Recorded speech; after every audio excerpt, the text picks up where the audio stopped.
हर हर महादेव। राम राम सभी को प्यारे भक्तजनों। आज हम आपको कथा सुनाएंगे कि कैसे कण कण में भगवान का दर्शन करें और कैसे सभी में भगवान का भाव बनाएं। एक बार एक तपस्वी अपने उपदेश में अपने शिष्यों से बार बार कहता था, कण कण में भगवान है। संसार में ऐसी कोई वस्तु और स्थान नहीं है जहाँ भगवान न हो। प्रत्येक वस्तु को भगवान मानकर उसे नमन करना चाहिए।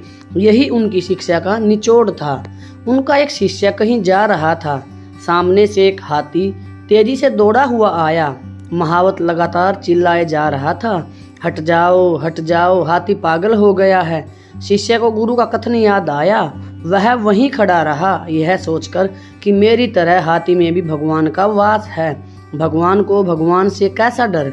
वह रास्ते के बीच में ही डटा रहा। यह देखकर महावत क्रोध से चिल्लाया, हट जाओ, क्यों मरने पर तुले हो।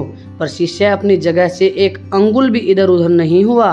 पागल हाथी ने उसे सूंड में लपेटा और घुमाकर फेंक दिया। बेचारा घायल शिष्य वहीं पड़ा कराहता रहा। पर उसे अधिक पीड़ा इस बात की थी कि भगवान ने भगवान को मारा। उसके सहपाठी उसे उठाकर आश्रम ले गए। उसने गुरुजी से कहा, आप तो कहते हैं कि प्रत्येक वस्तु में भगवान है, देखो हाथी ने मेरी कैसी दुर्गति की है। गुरु ने कहा, यह सत्य है कि प्रत्येक वस्तु में भगवान है। निश्चय ही हाथी में भी भगवान का वास है, परंतु महावत में भी तो भगवान है। तुम उसकी चेतावनी सुनकर मार्ग से हटे नहीं। वो कितनी देर तक चिल्लाता रहा, हट जाओ। गुरु जी की बात सुनकर शिष्य को अपनी भूल का एहसास हुआ। किसी की शिक्षा को आधी अधूरी समझकर उसे प्रयोग में लाना बुद्धिमानी नहीं, मूर्खता होती है। सभी जगह भगवान का वास होता है। वह हमारे ऊपर निर्भर करता है कि हम उसे कैसे देखते हैं।